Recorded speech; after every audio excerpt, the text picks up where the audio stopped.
Hi everyone, today we're practicing for our Earth Science Lab practical exam. For this exam, you're going to have a page with directions and another page with the answer booklet. Station 1, we're going to have 3 stations. Station 1 will have rocks and minerals. Can you pass me the rocks and minerals, please, Alicia? Here you go. And then we have a few other rocks here. So, the first thing it says for Station 1 is write the code number for the mineral below in your answer booklet. This is our answer booklet. So in the first part, we're gonna write this mineral code right here, Min 1. So I'm gonna copy Min 1 and I'm gonna write down Min 1 right here. This is important so I know which station you're working at when I'm grading it. Number 2 says, examine the mineral sample to determine its luster, cleavage, fracture, streak, and hardness. Check the box in the table given to you. So we're gonna come to our answer booklet and we're gonna look at our table. First, we're looking at luster. So luster means shine. Yeah. So for your minerals, this would be called metallic. Metallic just looks like a metal. This would be non-metallic. Non-metallic minerals do not look like metals. So if I were to look at this mineral, I would say this is metallic for luster, and over here I would check metallic. I'm gonna put it back in my box. Next, we're talking about cleavage or fracture.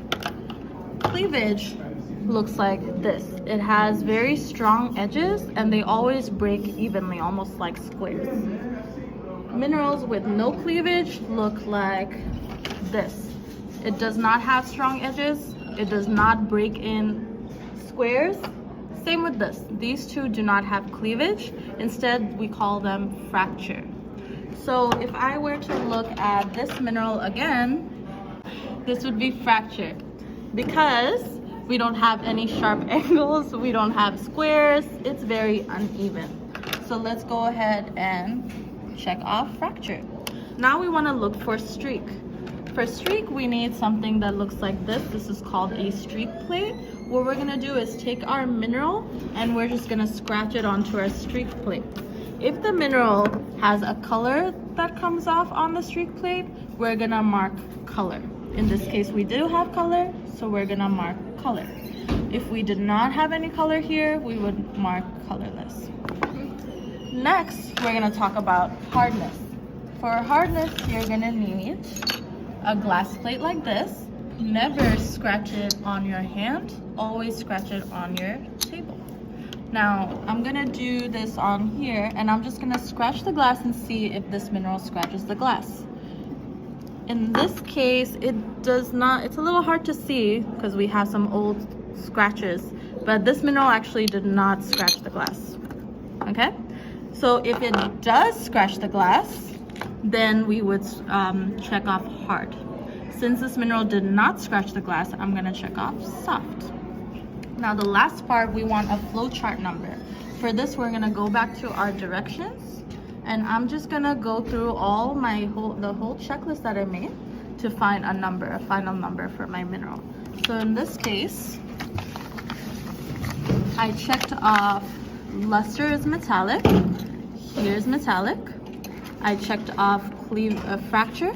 So from metallic, I'm gonna go towards, actually we did hardness off, let's see. So my hardness is soft, here's soft, and then I checked off fracture, here's fracture, and finally, for streak, I checked off color. So we do have a streak. If I go down this flowchart, I see that my number is 5, and I'm gonna write 5 for my flowchart number. And that's it for the mineral part. So this is still station 1. In station 1, you're normally going to have 1 mineral and 2 rocks. The mineral will be labeled mineral and the rocks will be labeled rocks. Make sure you don't confuse them and put them in the wrong places. That's very important. So notice we have 2 rocks and they're labeled rock A1 and rock B1. Number 4 says, write the code numbers below for rock A and rock B in your answer booklet. Rock A's code number is A1. So I'm gonna come to my answer booklet and write down the code number A1. Rock B's code number is B1, so I'm gonna go to my answer booklet and write down B1. Now it's asking for Rock A classification and Rock A characteristic. So if I read number 5, it says, for both rocks A and B, write down whether the rock is classified as an igneous, sedimentary, or metamorphic rock, right? So before we start identifying what type of rock it is, we need to figure out the characteristics of the rock, right? And I'm giving you this for now in your instruction booklet, but this is something that you will have to memorize for the lab practical. This will not be available for you in the lab practical. So here I have a sample of a couple rocks to show you how to figure out igneous, sedimentary, and metamorphic. So for igneous rocks, the first thing that you want to look for is interlocking crystals, meaning multiple crystals joined together. An example would be this rock right here. And do I have another example? Yeah. This rock right here. The shiny little, what would you call it, fragments in these rocks are actually crystals. If you see crystals in your rock, chances are they're an igneous rock. And for characteristics, you want to write interlocking crystals. Another characteristic you would probably want to look for is glassy. Glassy, as you can see, it says only if the whole thing looks like glass. So if your rock looks entirely like glass like this, you would say it's glassy, and this would also count as an igneous rock. Lastly, you want to look for gas pockets or vesicular rocks. This would look something like this. So it's probably hard in the camera, but this has tiny little holes in it because of a volcanic eruption. If you see tiny little holes in your rock and it feels kind of light, it's probably has gas pockets or it's vesicular, and we would call this an igneous rock. So here are my examples of igneous rocks. If you find crystals, if you see that the whole rock looks like glass, or if you see there's gas pockets in the rock, it's probably an igneous rock. Let me put these away. Now, how do I find out whether I'm looking at a sedimentary rock? You either want to look for a classic sedimentary rock, meaning a bunch of rocks clumped together, or you want to look for a bioclastic sedimentary rock, meaning it has fossils or shells in it. So an example would be this or this. These two would be considered clastic sedimentary rocks because they're a bunch of rocks clumped together. This would be a small grained sedimentary rock, tiny little rocks come together.